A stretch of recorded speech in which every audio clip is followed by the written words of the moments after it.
Yesu ashimwe muhoberane. Nous nous saluons au nom de Jésus. Vous pouvez toujours saluer vos prochains. Ndashaka kubashimira kuko muri abakobwa b'Imana beza. Et je voulais aussi vous dire merci, vous êtes des filles de l'Éternel. Nukuri sinzi ukuntu nabasha kubashimira. Je ne sais pas vraiment comment le dire. Ariko ndashimira cyane cyane imiryango yanyu. Et aussi je remercie vos familles, surtout ça. Yanyu yaba ba single mothers. Ceux qui sont les mamans qui vivent seules. Turashimira abana banyu bakomeza kubana namwe neza mukaba mu ihema. Vos filles qui sont avec vous, qui restent avec vous dans la tente. Turashimira abubatsi ingo. Ceux qui sont mariés. Abatware banyu. Vos maris. Nanjye uwanjye arimo Yesu ashimwe cyane. Moi aussi mon mari inclus dedans. Turashimira abatware banyu harimo n'uwanjye. Je remercie vos maris, inclus mon mari personnel. Ndabizi ko rimwe na rimwe haleluya mu masaha nk'aya y'ukwezi uku kwezi yego barakwemeye ariko barigomwe. Je sais très bien que tout un mois c'est très long, mais ils ont accepté que vous soyez absents. Uku kwezi kuzagire positive impact ku buzima bwabo bazabireba. Et je prie aussi que ce mois soit très positif, un impact positif dans la vie de vos maris.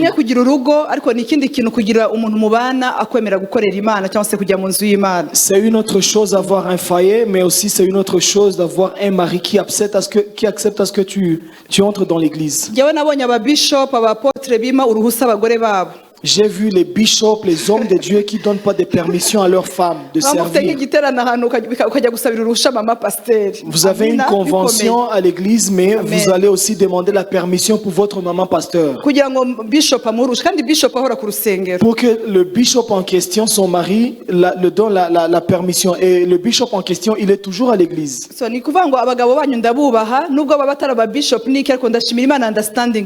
Nous respectons très fort vos maris à cause de leur façon de comprendre les choses. De notre cœur, nous les acclamons très fort.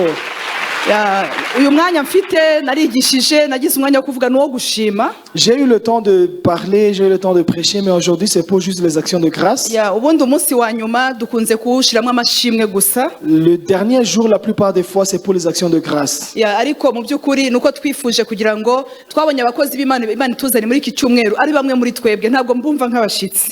Nous avons les hommes et les femmes de Dieu que Dieu nous a envoyés, nous ne les prenons plus comme des visiteurs. Ils nous appartiennent, ils sont dans la famille. Alors nous avons eu la foi d'être avec eux-mêmes pendant les actions de grâce.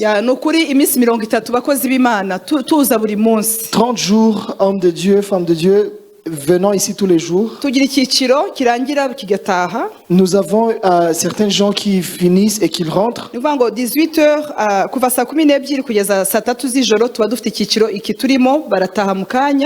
18h à 21h, les gens que vous voyez ici, ils rentrent. Et puis aussi il y a ce que je peux appeler une montagne de prière.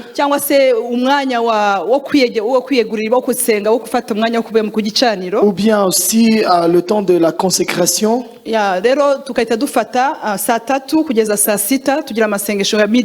cela commence de 21h à 0h. Ceux qui ont le temps restent ici et on prie. Et puis nous faisons des tours. Il y avait la semaine des filles, la semaine des mamans, des petites et des grandes mamans. Nous avons eu de très bons moments pendant ces nuits qu'on n'avait jamais vus.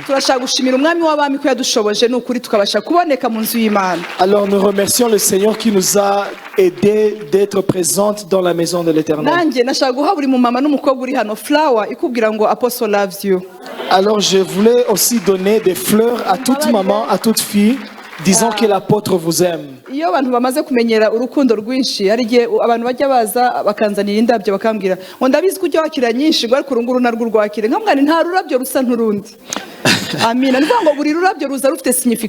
Quand vous êtes habitué à recevoir de l'amour, vous donnez des fleurs et des fois je reçois des fleurs et des gens disent je sais très bien que vous recevez beaucoup de fleurs mais aussi retenez ma fleur. Et puis je dis aucune fleur n'est semblable à l'autre. Aucune fleur n'est semblable à l'autre.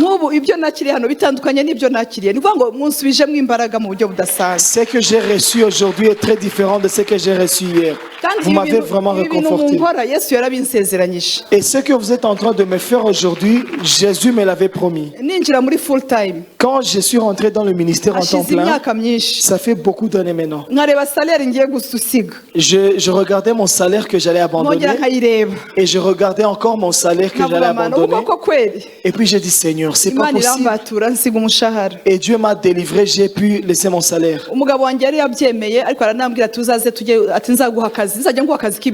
Et puis mon mari l'avait accepté, mais il m'avait dit, je vais commencer à t'embaucher des fois, je vais commencer à te donner. Toi, tu vas commencer à aller prêcher, moi aussi je vais commencer à t'embaucher des fois pour te donner de ton salaire. Il m'avait certainement donné beaucoup d'argent, mais ce n'était pas en termes de salaire. En termes de salaire mensuel, ça n'est jamais arrivé. Ce qui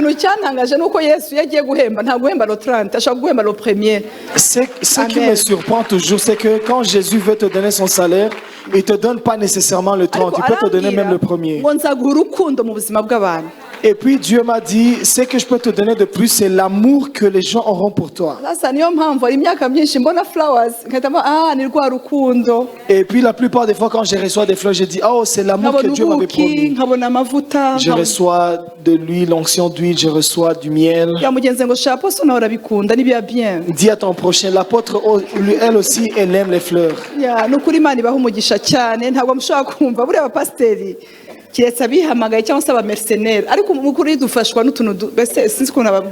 Vous pouvez pas, comme nous les pasteurs, on est beaucoup plus bénis dans des petites choses, à moins que il y a des pasteurs mercenaires. Mais nous les pasteurs simples sont juste des petites choses. Parce que nous sommes we are lonely. On est la plupart du temps on est seul. Yeah, you can lead a church of 2,000 people, but you feel lonely. Des fois tu es dans une église de plus grand nombre de gens, mais tu te sens seul. They love you. Vous priez pour les gens et ils vous aiment. You spend time with them. Vous partagez beaucoup plus du temps avec eux. 3 days in prayers. 3 jours en prière. Mais quand tout se finit, you feel lonely. I don't know how tu te sens seul. And you have Jesus Christ. But you need just a time of doing nothing with people. Et la plupart des fois, tu as juste besoin de faire de rien avec les gens. Just going for a cup of tea. Just hanging around. Et puis vous partagez juste des moments avec les gens. Vous sentez que vous voulez juste partager avec les gens. And sometimes because people see us, fasting, we are dry. And prayer, just dry, fasting. Et puis la plupart des gens, comme les gens, on est toujours dans prière, en train de faire des jeûnes. Yeah, dry. Sometimes here they give even food to all people, they don't give to me. Et puis la plupart des fois, ils donnent à manger à tout le monde sauf à moi. Le département de protocole. They just give to, and I need it. Moi j'ai aussi besoin à manger, mais ils me donnent pas. But just because we are just leaders, Kuko uru muyobozi, ils te donnent pas à manger. Yeah, Girls Impact, they give chocolates, each other, chocolates. Dans le département de Girls Impact, ils donnent des chocolats, ariko bakanyima. I need one, but I'm like, qu'est-ce qui se passe? So we are lonely. Very lonely. Alors akenshi tuba turi twenyine. Quand vous nous aimez et que vous le manifestez, et que vous nous dites, l'apôtre, pouvons-nous aller faire le sauna? Et je peux même te dire oui. Mais parce que vous savez qu'on ne le fait pas, vous pouvez même pas nous demander. Amen. Et la plupart des fois, il y a même des gens qui nous demandent de le faire souvent et on n'a pas le temps. Et il y a de ces gens qui viennent pour te récupérer tout le temps que tu as avec Dieu. Et là, maintenant, ce n'est plus possible. Et il y a de ces gens qui se retirent. Ils ne peuvent même pas te proposer. Et puis, tu n'as pas des gens qui sont au milieu.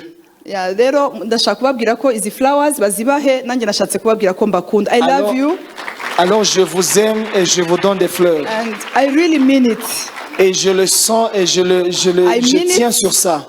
Just uyifate nka prophetic flower. C'est une fleur prophétique. Ntabwo ariyo naguhaye 2014. C'est pas la fleur que je te donne en 2014. Ni ya 2019 October. Ça c'est une fleur de l'octobre 2019. Nuva nakubwira ngo you are shining. Je veux te dire que tu es shining. Barakomeza bazitange ariko dukomeze. Bakomeze bazitange n'abandi babafashe bagende babegera bazifateho. Distribuons les fleurs le plus vite possible. Et puis je voulais aussi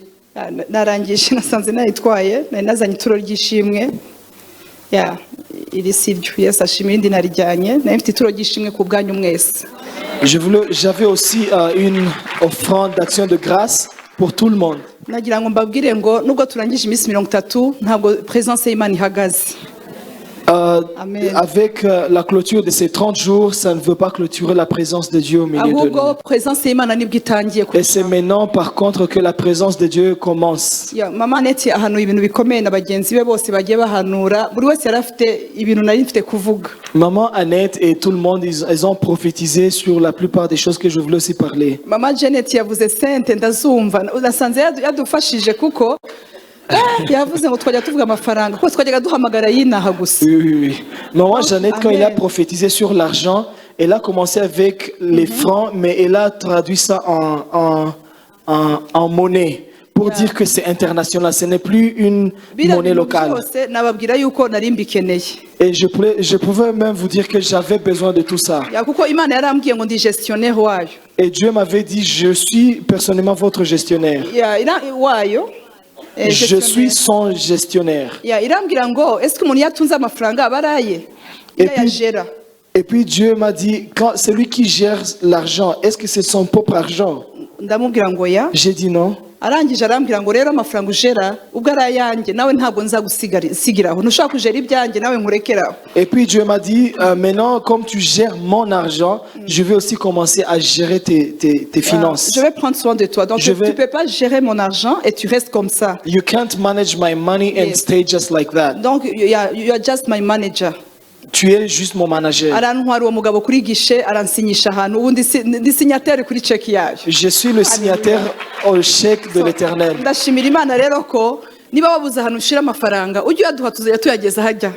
Alors quand vous manquez là où amenez votre argent, je vais vous montrer comment le faire. Vous allez avoir beaucoup d'argent jusqu'au point où vous ne pouvez pas savoir comment le gérer. L'apôtre elle est là, elle va amener d'autres serviteurs de Dieu. On va bâtir des églises. Pas seulement nos églises, mais aussi d'autres églises.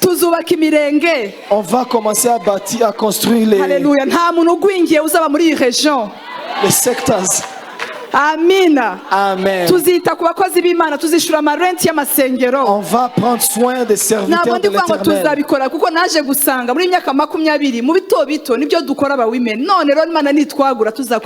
On a fait dans Women, on a fait des petites choses, mais si Dieu nous élargit, on va faire d'autres grandes choses.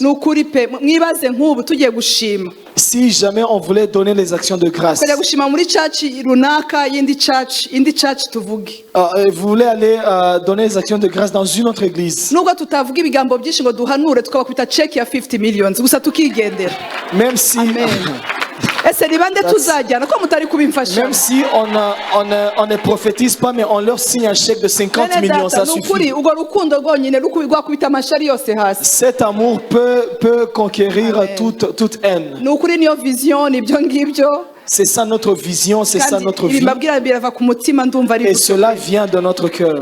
Amen. Amen.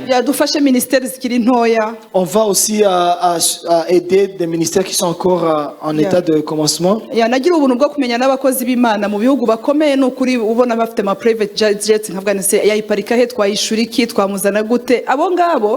Sikindi impamvu numva mbashaka kubazana subutunzi bafite bufatitse ahubwo ni ibintu bafite mu mutwe no mu bwenge navuga ngo tubazanye twebwe nta kindi tubashakaho dushaka ko baduha ubumenyi J'ai rencontré certains gens qui servent l'Éternel, ils ont des private jets et des fois je me demande si jamais on l'amène à Kigali, il vient avec son private jet et la plupart des fois on voulait juste capter leur connaissance. Qu'est-ce qu'ils connaissent par rapport à cette vie de l'Église?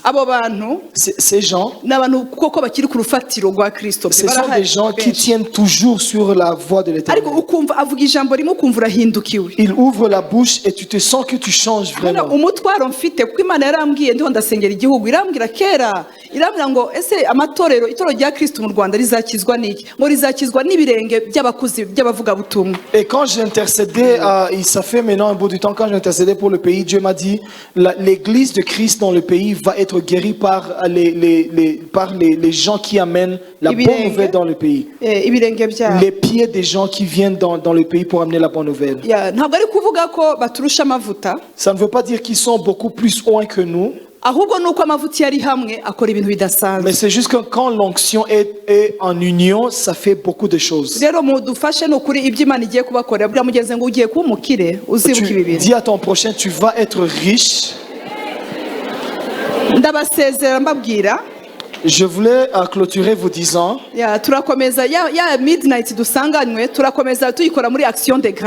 on va continuer notre midnight en action de grâce.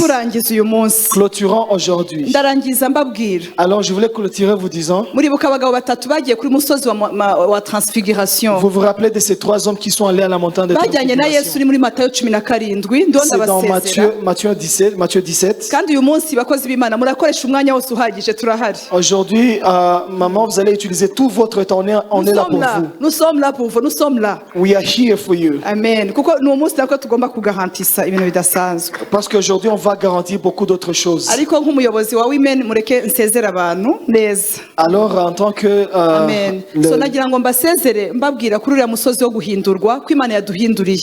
alors, sur la montagne de la transfiguration, Dieu nous a transformés. On est en train de clôturer les 30 jours. L'apôtre te donne des bisous. Donc, ces hommes, ils sont allés à la montagne avec Jésus, vous connaissez très bien. Il y a une certaine grâce, une certaine beauté qui est descendue sur la montagne. Il y a eu une nuée qui était... Mais avant que la nuée descende, il y a eu une certaine transfiguration. Il y a eu la transfiguration sur la montagne. Sur Jésus, Moïse et Élie. Au point où il y avait la beauté et la transfiguration de l'Éternel sur toute la montagne. Comme nous l'avons vu dans la tente. Du premier jour. Alors, Pierre a dit au Seigneur, si on pouvait faire des tentes, on va faire 3 tentes. Il y a Elia, celle d'Élie, celle de Moïse et celle de Jésus. Ce qui était surprenant, quand il a dit ces 3 choses, il y a eu une nuée qui avait une présence de Dieu qui les a clôturés. Qui les a clôturés. Alors une voix est descendue du ciel. C'est ce que je voulais te dire. Ce qui m'a surpris sur la montagne, c'est que Jésus n'a pas parlé de lui-même. Jésus ne parlait pas de la transfiguration. Il n'avait pas donné un séminaire sur la montagne. Il n'a pas commencé à dire que les choses vont se changer. Il n'a pas fait le pas en disant les choses vont commencer à avoir de lumière. Jésus n'a pas parlé de rien. Dis à ton prochain, il faut avoir un caractère de Christ. Il n'a pas parlé. C'est la voix qui est descendue du ciel. Et cette voix a parlé de Jésus. Dieu m'a dit, les femmes qui sont venues ici, vous n'allez pas maintenant commencer à parler de vous-même. Une voix va descendre du ciel pour parler de vous. Dis Amen. Que ton amen reçoive ton miracle. Yes, ashimwe. Amen. Ntabwo tubona Yesu. Nous ne voyons pas Jésus. Il est en train de dire je suis un roi, je suis quelqu'un de mystère, je suis quelqu'un de très grand. J'ai ressuscité les gens, j'ai prié pour des gens morts, j'ai une main qui touche, j'ai des miracles. Jésus est allé juste avec eux. Il avait la confiance en son Dieu, et Dieu seul pouvait descendre pour parler de lui, pour parler de Jésus. Les gens vont commencer à te connaître sans pour autant te parler. C'est une parole de prophétie. Oh, hallelujah. Amen. Élie, il est sur la montagne. Moïse, il est sur la montagne. Mais Matthieu 17, verset 8. Quand la nuée était descendue, Pierre, il est tombé par terre. Et les choses, les gens vont commencer à savoir ce que Dieu a parlé de toi. Les gens vont commencer à penser beaucoup. J'ai entendu une voix du ciel. Ils ont entendu une voix du ciel. C'est une voix que Jésus entendait seul. Mais à ce moment, sur la montagne, dans la tente de l'Éternel, ils ont aussi commencé à bénéficier de cette voix. Pour que les gens puissent parler aussi de toi. Il a dit, voici mon fils. Il faut l'écouter. Vous vous rappelez quand Jésus était baptisé, une voix est descendue du ciel. C'est lui mon fils bien-aimé en qui j'ai mis toute mon affection. Quand la colombe était descendue sur lui. Et la même voix est redescendue sur la montagne. Lui, c'est mon fils que j'aime. Et cette fois-ci, je ne l'aime pas seulement, mais je vous demande de l'obéir. Le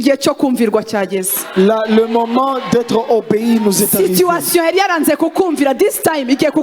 La situation qui t'a jamais obéi va commencer à t'obéir. La situation qui ne marche pas va commencer à marcher. Les situations vont commencer à t'obéir. C'est ça la parole que Dieu a adressée à Abraham. Elle a dit tout ce que tu vas dire. La voix est descendue du ciel vers Abraham. C'est tout ce que Sarah ta femme va te dire. Il faut l'obéir. Il faut l'obéir. Elle peut bégayer, mais tout ce qu'elle va te dire, il faut l'obéir. Les mamans qui sont venues dans la tente, c'est le temps de ton obéissance.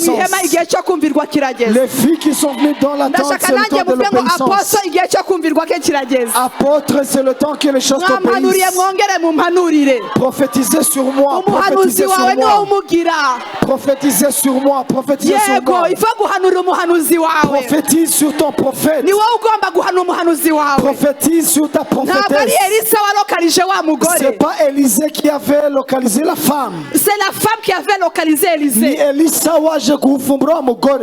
This man of God. Elle a dit cet homme de Dieu. Et cet homme de Dieu qui passe toujours ici. C'est un homme. He's a holy man of God. Il est un homme saint de l'Éternel. C'est la femme qui l'avait localisé. C'est le temps de localiser Yahweh. C'est le temps de donner l'importance à tout ce qui t'appartient. This is my man. Tout ce qui ne donne pas l'importance à ton mari, dis celui c'est mon mari. He's my man of God. C'est le mari, c'est mon mari, il est l'homme de Dieu. Regardez comment l'apôtre est assis avec sa femme. Regarde comment sa femme, elle est une maman puissante. Mais regarde la sécurité de l'apôtre. Et l'apôtre, il est son supérieur. Mais regardez comment il est en sécurité. He's a man of God. C'est un homme de Dieu. But he's his man of God. Mais c'est aussi son homme de Dieu. Vous avez compris ça? Elle, lui, c'est tout ce qu'elle confesse sur ça. Moi et toi, qu'est-ce qu'on pouvait dire de non? C'est le temps de l'obéissance. Le 8e verset, c'est là où je vais clôturer. When they looked up, Quand ils ont regardé en haut, they saw no one except Jesus. Ils n'ont rien vu d'autre que Jésus. They saw no one except Jesus. Ils ont vu rien d'autre que Jésus. They didn't give stories about Elijah. Ils n'ont pas donné des histoires par rapport à Élie. And he was manifested there. Et pourtant il était manifesté là-bas. They didn't say nothing about Moses. Ils n'ont parlé de rien par rapport à Moïse. But they saw, when they looked up, quand ils ont regardé au-dessus, no one ils ont vu rien d'autre que Christ.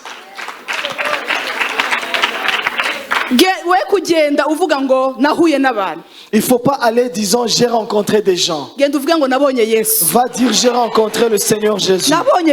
J'ai rencontré Jésus. Dis à ton prochain, l'apôtre souhaite à ce que tu rencontres Christ. Je vois des gens qui vont commencer à construire des maisons. Vous allez voir des maisons inachevées être achevées. Mais dans ta maison, quand tu vas donner ta maison, quand tu vas inaugurer ta maison, quand tu vas inaugurer ta maison, quand tu vas inaugurer la maison, tu ne verras pas ton mari ou tes finances. Mais dans cette maison, tu verras le Seigneur.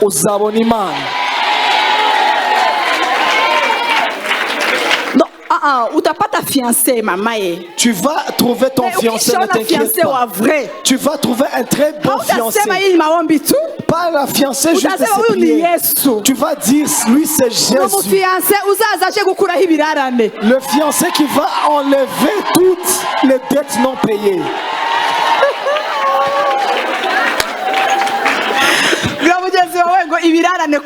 Les dettes non payées out. L'ami que Dieu t'a mis dans la vie, c'est un ami qui enlève les dettes. Ceux qui sont venus avant Jésus étaient dans la fauteuil. Mais celui qui va venir dans ta vie, tu vas reconnaître Christ. Nous allons nous mettre debout et recevoir la parole de Dieu.